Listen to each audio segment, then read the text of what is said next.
Gue sholat, Jas, Allahu Akbar, rakaat pertama aman, rakaat kedua itu cewek udah di depan gue. Oh, suara gue kencengin di situ tuh. Gue udah gemeter, gue udah pengen percepat aja ya kan. Udah terus gue sholat, abis itu pas gue bangun di rakaat tahiyat akhir,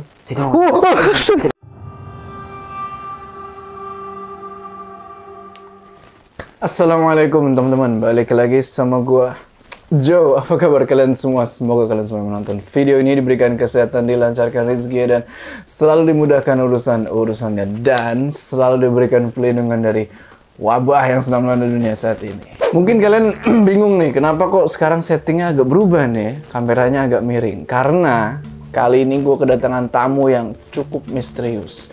Kalau kalian yang inget sama cerita rumah sisik yang waktu itu, yang ditulis sama @zeropoint, nah itulah narasumber gue kali ini. Zeropoint.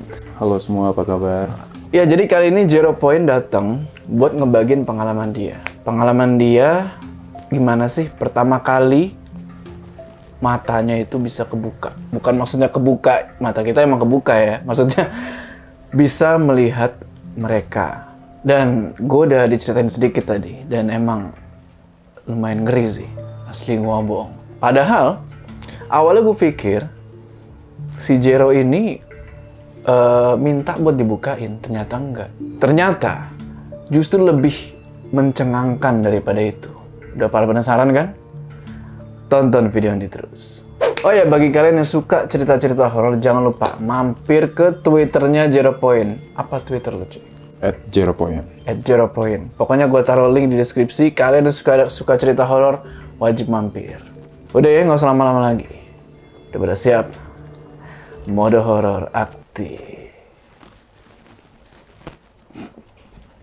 Oke, Jero, gimana tuh? Apa pengalaman lo sewaktu yang lu dulunya sebelum SMP ya? Sebelum SMP itu nggak bisa melihat mereka, tahu-tahu pas SMP lu bisa nih. Nah, itu gimana sih? Ceritanya panjang sih, karena ini adalah tentang perjalanan fase menerima diri, dimana kita harus melihat hal yang tidak orang lain lihat. Tantangannya adalah gimana caranya kita harus bisa hidup normal. Walaupun punya kayak gitu ya? Ya, itu sih yang sebenarnya proses menerima diri itu yang berat. Dulu, orang tua gue cerita, waktu gue masih di dalam kandungan, gue punya buyut. Sudah sepuh sekali. Usianya sudah lebih dari 1 abad. Alhamdulillah sekarang masih sehat. Masya Allah, masih hidup? Masih hidup. Masih sehat. Masih membimbing. Alhamdulillah masih dikasih kesempatan. Waktu gue di dalam kandungan, buyut gue ini bilang ke orang tua gue kalau kapan gue lahir, jenis kelamin gue apa yang akan dihadapi, itu udah dikasih tahu sama buyut gue waktu gue masih dalam kandungan. Dan itu terjadi, gue lahir yang harusnya dioperasi tapi tidak jadi dioperasi karena orang tua gue menolak.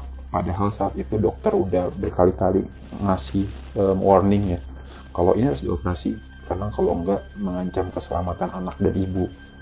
Tapi kepercayaan bokap gue ke nasihat buyut gue itu dipertahankan sampai akhirnya gue lahir di jam yang telah diinformasikan atau ditentukan oleh buyut gue. Bukan tentukan ya, diberitahu. Oke. Itu normal tanpa harus operasi. Sejak saat itu bokap gue yang semula bandel, dia berjanji sama dirinya sendiri untuk nurut dan ikuti semua nasihat dari buyut gue. Gue lahir malam itu bokap gue berangkat menemui buyut gue. Nyampe sana, buyut gue itu cuman bilang, ini anak beda, jangan suka diatur-atur, jangan atur-atur dia, matanya itu beda, nanti SMP balik lagi ke sini. Bilang gitu buyut gue. Bokap gue nggak banyak tanya karena ya nanya juga nggak akan dijawab. Jadi terus bokap gue disuruh langsung pulang padahal baru nyampe, dikasih amplop sama buyut gue. Pas pulang nyampe rumah sakit, tagihan rumah sakit dong keluar. Dan lo tahu jumlahnya sesuai sama jumlah yang dikasih sama buyut gue dalam amplop gitu. Oh gitu. Iya. Berapa waktu itu? Waktu itu 700.000. Pas 700.000. Pas 700.000. 800.000 tapi dikasih diskon 100.000 jadi 700.000. Oke. Gitu sih. Udah habis itu gue tumbuh normal kali ya, nggak ada yang aneh-aneh. Cuman pas gue SD, gue ingat gue sering ngeliat bayangan hitam di sudut mata gue. Cuman ya pas gue nengok hilang, jadi gue nggak terlalu gimana-gimana, juga ketakutan juga. Sampai pas gue SMP, gue itu punya teman cukup dekat cewek, namanya Devi. Banyak orang namanya Devi, sorry Dev gue sebut. Dia itu sering ngobrol sama gue, tapi suaranya serak. Gue pikir dia cuma sakit biasa. Itu hampir 3 hari kita ngobrol karena kita lagi mau ada acara. Pas hari ketiga, Pak Budi, guru gue di SMP yang bisa gitu kan, rame tuh tiba-tiba di kelas. Kenapa rame? Pas gue lihat Devi lagi dikerumunin gitu kan, rame. Nah terus ditanya, kamu siapa? Saya Devi Pak. Suaranya kan serak habis gitu kan, saya Devi kayak gitu. Nah terus enggak, bukan, kamu siapa? Keluar kamu gitu kan. Enggak, saya Devi. Masih nggak ngaku tuh. Tiba-tiba gue dipanggil, Jero mana Jero, sini gitu kan. Ya gue datang, terus dia lagi kesakitan gitu kan, karena apa gitu dipegang sama guru gue, tangannya kesakitan. Saya Devi, nggak ngaku masih. Nah terus gue disuruh pegang ujung jempolnya nih, kukunya nih, kuku ini gue suruh pegang. Nah gue pegang, terus gue disuruh pencet. Pas dipencet dia teriak kesakitan, tapi keluar suaranya sakit gitu. Udah nggak serak lagi, sakit. Terus habis itu keluar kamu. Terus tiba-tiba dia matanya kayak melotot, terus marah ke gue. Kamu kan teman saya, kamu jahat gitu. Terus keluar lah dia. Pas keluar, Devi pingsan dong. Pas sadar gue tanya, Devi kenapa? Gue nggak tahu, gue tertidur. Jadi selama ini 3 hari tuh ngomong sama gue siapa? Dan Devi nggak inget apa-apa. 3 hari tuh? 3 hari. Itu. Setannya katanya anak sekolah. Sekolah situ maksudnya? Mungkin. Waktu itu gue belum lihat. Oh iya. Dan belum komunikasi sama mereka, jadi gue nggak tahu. Nah, terus SMP ini yang semula waktu gue SD di ujung ekor mata gue lihat cuma bayangan hitam, udah mulai berwujud. Cewek kah? Tinggi besar kah? Yang kurus kering, yang bener-bener cuma tulang doang. Gue sering lihat wujud-wujud kayak gitu waktu gue SMP. Cuman pas gue nengok itu udah nggak ada. Jadi kayak udah nggak ada. Lu masih mikir positif Waktu itu, halusinasi atau apa gitu kan, karena dilihatnya cuma di ekor. Udahlah. Terus SMP tuh gue kayak gitu terus. Akhirnya gue dibawa ke balik lagi ke buyut gue itu kan. Bokap gue melaksanakan pesannya. Setelah gue cerita kejadian si Devi ini ke bokap gue, mungkin bokap gue keinget. Akhirnya gue dibawa lah ke buyut gue itu di sana. Di sana gue itu dikasih tahu yang gue ingat banget sampai sekarang adalah cuman gue dikasih amalan, gue di syariat gitu. Buyut gue bilang, kamu harus kuat, jangan takut kalau melihat yang aneh-aneh, katanya gitu. Nanti kalau kamu ngelihat Uyut dimanapun kamu berada, jangan takut ya. Sama kalau kamu ngelihat diri kamu sendiri, jangan takut, senyumin aja. Itu pendamping kamu gitu. Korin mungkin itu pendamping kamu, karena yang bisa nolong kamu itu cuma diri kamu sendiri. Gue baca amalan, gue cuma dipesankan untuk sholat 5 waktu, jangan ditinggalin, sama yakin sama diri sendiri, katanya gitu. Karena Uyut gue ini menganut ilmu laduni. Yang gue tahu itu adalah ilmu tentang mengenal diri sendiri. Ya udah, aku juga anak bandel, sholat gue bolong-bolong, SMP apalagi bandel-bandelnya gue. Terus masuk ke SMA. Masuk ke SMA ini nih fase yang bikin gue tuh jadi anak yang bisa dibilang gak normal. Mula-mula gue cuma ngeliat di ekor mata, kadang tuh jadi lebih jelas banget. Agak nyerong, tapi dia emang masih suka nggak ada gitu. Puncaknya sampai gue mimpi gue mimpi ketemu sama diri gue sendiri, tapi di belakangnya itu tuh ada kakek-kakek berjubah berjenggot panjang bungkuk ngasih gue tongkat, senyum, gak ngomong apa-apa. Terus itu gue bangun, gue nggak tahu artinya apa, tapi di situ gue sakit. Nah pas gue sakit itu badan gue panas, gue dengar banyak suara aneh-aneh, kayak orang main gendang lah, gamelan lah, kayak orang hajatan lah, rame banget lah gitu, orang merintih, orang kesakitan. Tapi gue gak ngeliatin, suara gue tuh di telinga gue tuh rame banget, demam gue tuh tinggi gitu. Gue teriak-teriak kan, gue bilang, oh ini rame banget sih, ada apa sih. Tapi orang rumah kan mikirnya gue panas tinggi gitu kan, sakit gitu, mungkin gue berhalusinasi atau apa. Tapi gue bener-bener emang berat banget, padahal gue gak bisa buka mata gitu kan. Tapi gue denger banget telinga gue tuh ramai banget, berisik, sampai gue tuh bener-bener gak nyaman. Di situ gue dibawa ke rumah sakit karena demam gue udah 40, sekian lah gitu kan. Di rumah sakit itu gue tuh di situ tuh gue ngelihat suster banyak. Pas gue pertama kali buka mata udah mulai enakan kan, gue ngeliat banyak suster. Jadi di belakang nyokap gue tuh ada suster 2 kayak nungguin, tapi mukanya pucat, dia megang nampan isinya obat-obat pil banyak banget gitu. Terus gue ngomong dong sama nyokap, ini mau apa, mau diapain, karena suster itu yang gue lihat tuh kayak nyodorin nampan obat ke gue gitu kan, kok banyak banget gitu kan. Nyokap gue tuh di situ apa gitu, kenapa, gak mau ini obat banyak banget buat apa gitu kan. Terus susternya kayak maksa gitu, gue bener-bener teriak di situ kan, nangis juga gue karena itu mukanya pucet banget. Terus gue teriak, gue dipaksain obat, tapi nyokap gue tuh nggak ngeliat ada suster itu suster nggak ada, cuma di sini cuma mama aja. Wah situ gue bilang, aduh ini nggak beres nih, gue kenapa gitu kan. Dokter bilang ke nyokap gue kalau ini efek obat. Oke. Katanya halusinasi. Iya, halusinasi, efek obat bius gitu kan.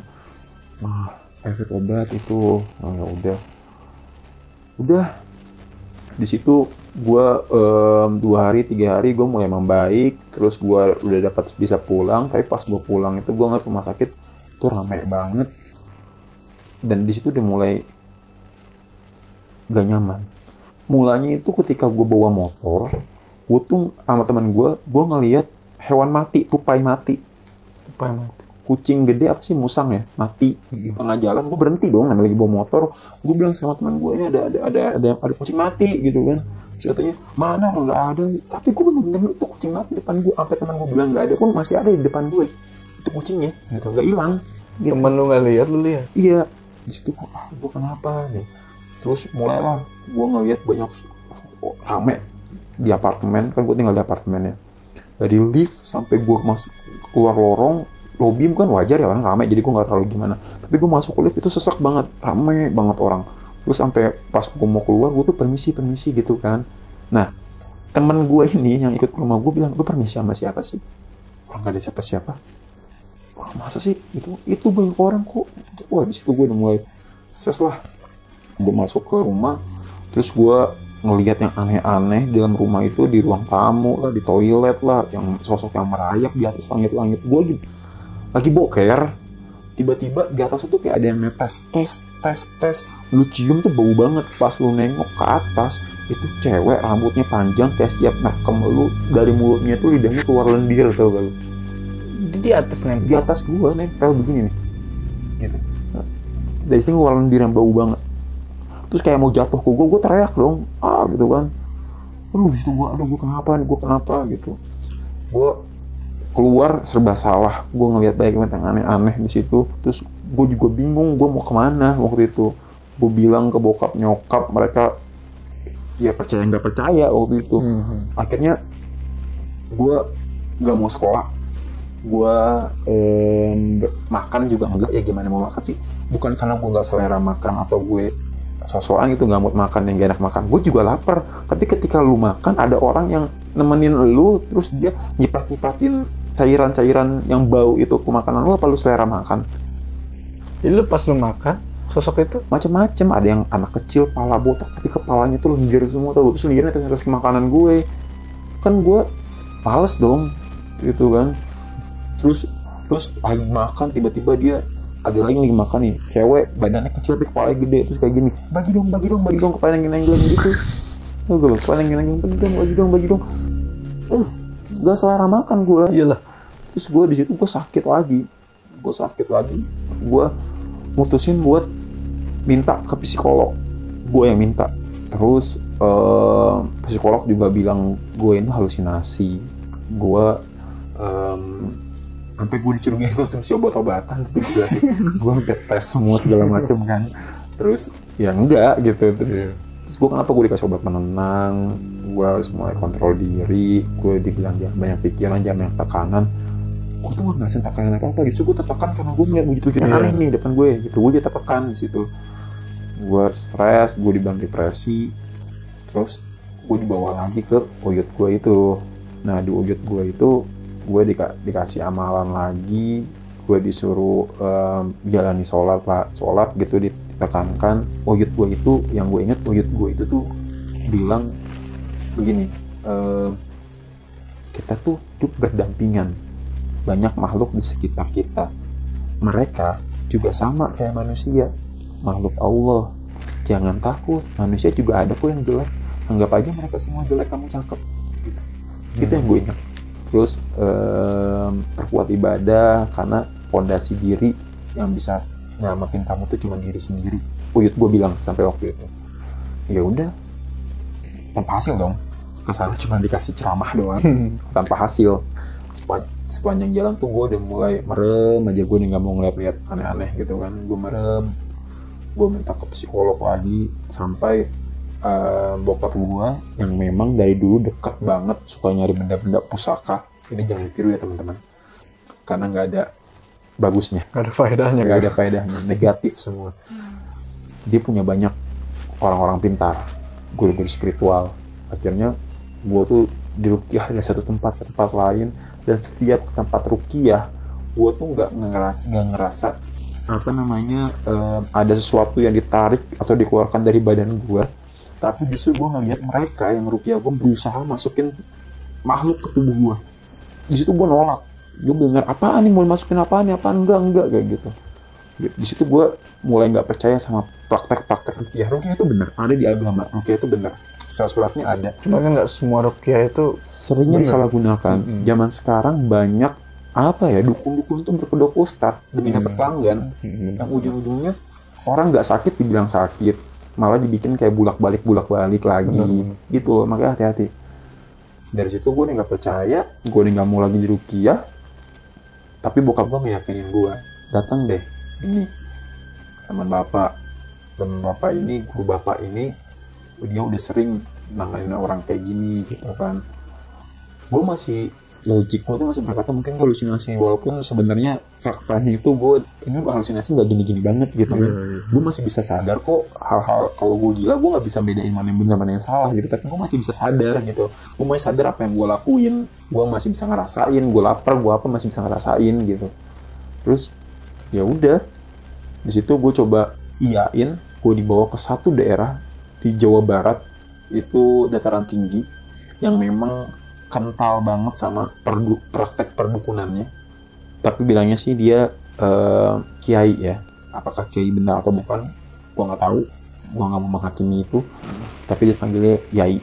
Okay. Nah, di situ gue dibawa, rumahnya dia tuh gede banget. Emang banyak kebun-kebun kan, namanya di kaki gunung banyak kebun-kebun. Tapi di rumahnya itu sendiri aja, rumah utama, pendopo, terus musola, pendopo itu banyak banget di situ. Masuk rumah utama. Iya tenang ya, nanti Yai bantu ya gitu, tuh bilang kayak gitu. Tapi kamu harus tenang, kamu menginap dulu. Anak ini harus tidur sendiri, ngomong ke bokap gue gitu kan. Harus tidur sendiri, nanti supaya dibersihkan. Minum nih air garam, gue dikasih air garam itu. Gue minum, terus gue tidur di salah satu pendoponya dia sendiri. Seberangnya itu musola. Jadi kan di jendela kaca kelihatan, musola itu kaca gitu, jadi kelihatan dalamnya.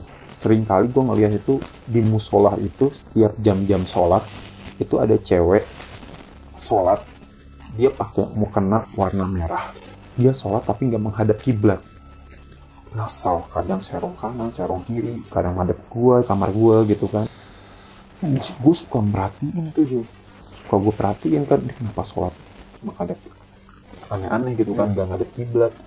Tapi gue pikir gue udah mulai bisa pasrah di titik, ya udahlah, jurik ada di depan gue, mau gimana lagi. Gue mencoba untuk nggak takut, gue mencoba untuk ngelawan rasa takut gue. Tapi memang di kamar gue tuh nggak ada sama sekali sosok yang gue lihat. Yang gue lihat tuh ramenya di luar. Mereka kayak nggak ada masuk ke kamar gue. Gitu, di kamar itu tuh bener-bener gitu yang gue lihat.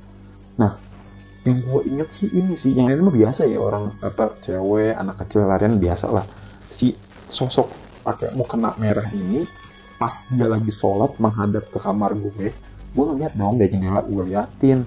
Awalnya sih dia sholat nunduk gitu kan, terus tiba-tiba pas ruku, bangun ruku begini, set, ngeliat ke gue, natap gue, mata-mata senyum gitu ya.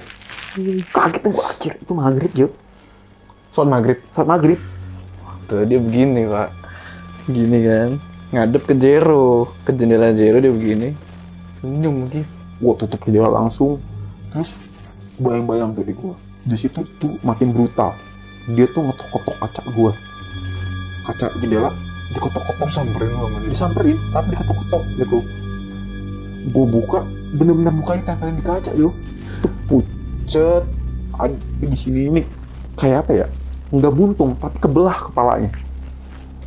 Itu kepalanya kebelah.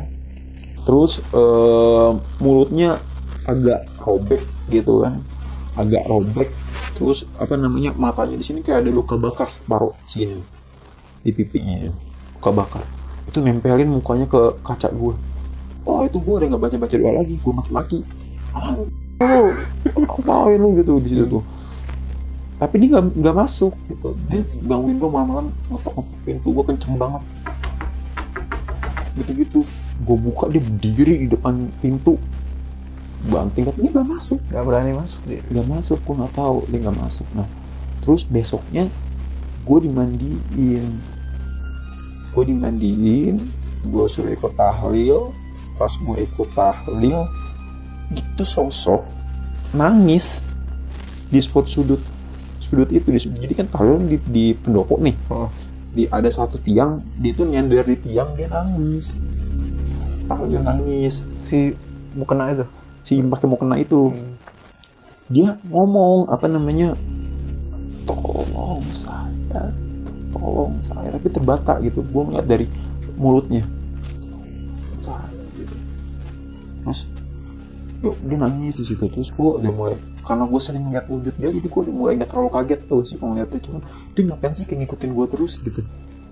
Nah, malam itu gue disuruh sholat tahajud sama sholat hajat, buat hajatnya kalau gue tuh mau lepas dari segala semuanya gitu kan. Nah, gue sholat di musola itu gue minta ditemenin sama bokap. Dia minta temenin sama bokap Di musola itu. Iya, sosok itu minta temenin sama bokap. Oke, gue lihat dulu kiri kanan aman, nggak ada gitu ya kan. Terus gue bilang, bokap gue, bapak di sini, bener-bener samping gue, jangan kemana-mana gitu. Udah, gue sholat, Allahu Akbar. Rakaat pertama aman, rakaat kedua itu cewek udah di depan gue, tapi madep belakang, madep sana. Oh, ngebelakangin. Madep kiblat, masih ngebelakangin gue gitu kan. Allahu Akbar, gue sujud lagi gitu kan. Gue coba untuk terus, gue udah mulai merem. Nah, udah, Allahu Akbar, dia diri di samping gue, tau gak lo? Terus kayak ini muka, ini gue nih, mata gue sini kan. Gue ngeliat dong dari sini nih, ya kan, kelihatan dong. Dia begini nih, dari gini nih, kepalanya. Oh gini ya? Iya, gitu. Oh, suara gue kencengin di situ tuh. Gue udah gemeter, gue udah pengen percepat aja ya kan. Udah, terus gue sholat. Habis itu pas gue bangun di rakaat tahiyat akhir, dia itu ikutan tahiyat akhir di depan gue.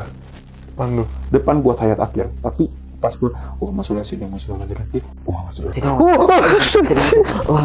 gitu. Tolong.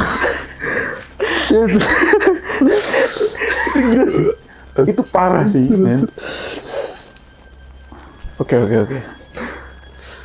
Gue bener-bener gagal fokus banget gitu kan. gue percepat aja kan. Udah tuh gue langsung duduk begini aja. Bokap gue nyamperin gue dong, kenapa? Itu enggak ada apa-apa kayak gitu kan. Itu. Terus, waduh, situ gue udah bener-bener kayak orang abis lari tau gue sih, ketakutannya tuh gemeter banget gue udah keringetan. Udah, nah habis itu dia itu gue keluar udah nggak ada tuh sosoknya tuh. Gue lanjut, gue zikir, bacain amalan yang dikasih sama itu Pak Yai, ya kan, bacain banyak tuh, ada 3.000 gue harus ngulang. Hah? 3.000. Apaan tuh kalau boleh tahu 3.000? Ya ayat-ayat Al-Quran sih. Tapi diulang 3.000 kali. Tapi diulang 3.000 kali dan tuh gitu kan. Terus udah, gue keluar, pas gue kan pintu gini ya. Jadi pas gue mau buka pintunya, dia buka pintunya tuh kayak gini, seret gitu kan keluar. Musola kan pintunya kan 2 nih. Yang satu tuh ketutup, satu kebuka. Oke. Nah, gue kan jalan berdua bokap gue buka dong pintu yang ketutup, ya kan. Depan gue dong. Tapi di situ dia ngomong, tolong saya, gitu. Masih minta tolong. Gue masih aduh kenapa sih gitu kan. Ya udah, gue akhirnya bilang karena gue ngerasa diganggu terus, gue ngebatin gak mati. Gimana gue nolongnya gitu. Iya. Tolong jangan ngagetin gitu. Gue udah kesel banget di situ tuh. Gue ke dalam tempat kamar gue itu, ngelopo itu. Dia ngetok jendela gue, tapi lebih sopan. Oh, pelan sekarang. Pelan. Gitu. Nah, terus gue buka. Dia wujudnya udah nggak serem kayak manusia. Gue tuh tiba-tiba aja bengong gitu, ngeliatin dia. Terus gue tuh kayak keinget kayak apa ya, bisa gitu loh. Gue kayak masuk ke dalam memori dia gitu, dan gue tahu dia itu meninggal korban tabrak lari dari anaknya si Pak Yai. Karena panik, mayatnya dibawa ke mobil anaknya Pak Yai, terus dibawa ke rumahnya, dikuburlah salah-salan.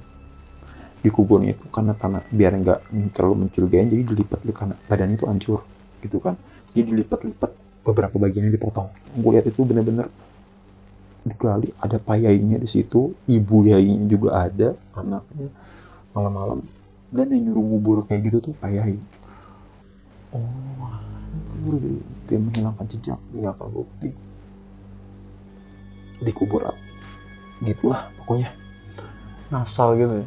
Ngasal, gak manusiawi sama sekali, udah kayak ngubur hewan. Terus si Pak Yai bilang, ini adalah aib keluarga, gak boleh ada yang tahu gitu. Pendam di situ. Itu gue speechless ya. Begitu balik, aduh ini gue apa? Ini bener apa enggak? Gitu loh. Tapi itu gue sadar, gue berdiri kok, gue gak tidur gitu kan. Terus dia nangis depan gue tuh, di depan kaca itu. Tapi nggak serem, nangis sama mama, nangisnya tuh keluar darah gitu. Terus udah gue tutup aja langsung, gue tidur. Hari itu gue dimandiin lagi. Pas gue dimandiin, nggak tahu kenapa gue tuh udah gedek banget ngeliat mukanya Pak Yai itu. Waktu itu pagi tuh gue udah gedek banget ngeliat, gue nganggep ya apa sih, gue so suci banget kayak gitu. Iya. Padahal gue nggak tahu itu benar atau enggak ya, tapi gue tuh masih kayak gue udah gedek banget ngeliat itu. Tapi gue nyari anaknya mana, gue nanya kan, Pak anaknya kemana Pak, gitu kan, ke Jakarta kerja gitu. Oh aku tahu gitu kan, saya punya anak, kan gue sebutkan anak yang cowok Pak, mana gitu. Aku tahu sih punya anak cowok gitu. Terus gue dimandiin. Pas gue dimandiin itu dimandiin pakai apa sih? Air kembang. Oh, air kembang. Kelapa, terus kelapa muda, terus apalagi itu rampe-rampe gitu lah. Air itu sajian semua segala macem. Terus gue suruh makan kembang. Makan kembang? Suruh makan kembang gue. Kembang 7 rupa itu? Iya, satu-satu warnanya gue suruh makan. Gue di situ gue pas dia mau mandiin gue ngeliat sosok itu serem banget. Dia tuh ngerangkak di tembok, yang mukena merah itu, cewek itu ngerangkak di tembok, gituin terus nyerang ke gue. Gue udah bingung banget kan. Dia udah kayak serem banget lah punya. Kayak di film-film kalau gue tahu tuh.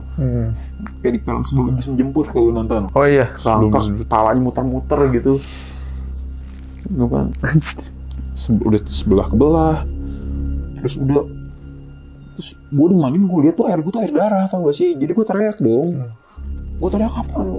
Terus gue spontan gue ngomong, bapak kubur dulu orang yang benar, gue gituin.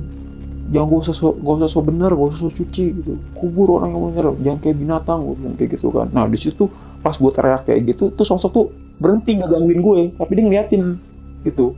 Kayak memaksa gue buat ngomong. Kita masih di tembok deh. Masih tembok tapi diem, ngeliatin gitu. Kayak gitulah pokoknya. Terus gue karena gue histeris, gue disuruh tuh Pak ya, tiba-tiba apa namanya gayungnya ditek gitu, dibuang gitu, jatuh kan. Terus dia tolong tenangin dulu gitu anaknya, ngomong ke bapak gue. Ya udah, gue pakai anduk, terus gue disuruh tenang, makan, minum kopi di pendopo ya kan, siang-siang kan itu padahal. Terus gue cerita lah sama bokap gue alami gini gitu kan, gini. Tapi abis itu gue dipanggil ke dalam, gue sama bokap gue ke ruangannya Pak Yai. Tiba-tiba Pak Yai itu ngomong, Pak, tolong itu aib keluarga saya. Itu bener. Kaget dong bokap gue, langsung dibawa pulang dibawa, tolong jangan siapa-siapa ya Pak. Terus nadanya kayak ngancam gitu, ngancamnya tuh kayak dimanapun Bapak berada saya bisa cari Bapak. Oke. Kayak gitu kan. Jadi dia pulang. Pas pulang, sejak saat itu bokap gue itu lebih kepada ya gue nggak sakit, gue nggak perlu disembuhin. Akhirnya udahlah benar, balik ke buyut gue aja, kenalin diri gue, mulai kontrol diri gue. Di situ gue pun juga jadi kayak bisa menerima kayak apa ya, kayak ini kelebihan kok, kayak gitu. Mereka punya cerita, ternyata buat ini tuh bisa jadi manfaat gitu. Di situ gue akhirnya mulai beradaptasi, gue nemuin kontrol diri gue. Kayak mungkin karena gue terlalu sering kali ya, akhirnya ngeliat wujud-wujud aneh, lama kelamaan gue kayak ya udah sih, bener kata wujud gue yang membedain gue sama lu jelek, gue cakep, udah gitu aja gitu kan. Cuman emang kadang suka ngagetin, itu aja. Di situ gue menemukan kontrol diri gue udah bisa menerima diri gue. Di situ ketika gue bisa menerima diri gue, justru akhirnya gue belajar bukan belajar gaib-gaib, gue justru ngikutin praktisi metafisika kayak Prima gitu-gitu kan. Akhirnya gue baca buku-bukunya, gue baca teori-teori tentang metafisika yang akhirnya semua bisa diterima di nalar gue. Di situ gue semakin bisa menerima, dan semakin gue bisa menerima diri gue semakin punya kontrol. Di situ gue tahu kan kalau kita belajar sama mereka adalah frekuensi. Satu tempat itu bisa berlapis-lapis dimensi. Tiap dimensi itu punya banyak kehidupan tersendiri gitu, beda-beda. Nah, pada hakikatnya kita ini manusia adalah makhluk paling sempurna pertama. Terus yang kedua, kita hidup berdampingan, bukan bersamaan. Jadi frekuensi kita ini nih beda pada saat ketika mereka masuk ke kita. Itu dua faktor, pasti ada yang narik dong. Entah kitanya lemah, lalu mereka berusaha buat narik, akhirnya satu frekuensi, akhirnya kita bisa ngelihat. Di situ tuh gue mulai bisa on off lebih kepada blok. Udah, gue gak mau komunikasi sama lo. Kayak gitu. Pas lu blok itu nyapa aja. Pas dia. Kayak gue mindahin frekuensi gue, saluran gue pindahin gitu, kayak auto gitu. Jadi ya itu bener kata Uyut gue. Yang bisa nolong gue ya diri gue sendiri, kontrol gue sendiri gitu. Ya lo harus menerima dulu. Ya, faktor menerima. Lalu lo bisa kontrol. Faktor menerima dan beradaptasi itu yang sulit sih. Karena apa ya, lu tuh ngeliat hal-hal yang gak orang lain lihat, tapi lu tuh harus berupaya berpura-pura biasa aja supaya lu gak dibilang aneh. Ya mending kalau yang kita lihat tuh normal gitu, kayak orang. Kadang kita ngeliat yang kayak tadi itu loh. Iya, aneh-aneh. Yang merangkak di tembok apa segala macam. Jo, by the way, di studio lu seru loh, Jo. Hah? Di studio lu seru loh. Seru loh.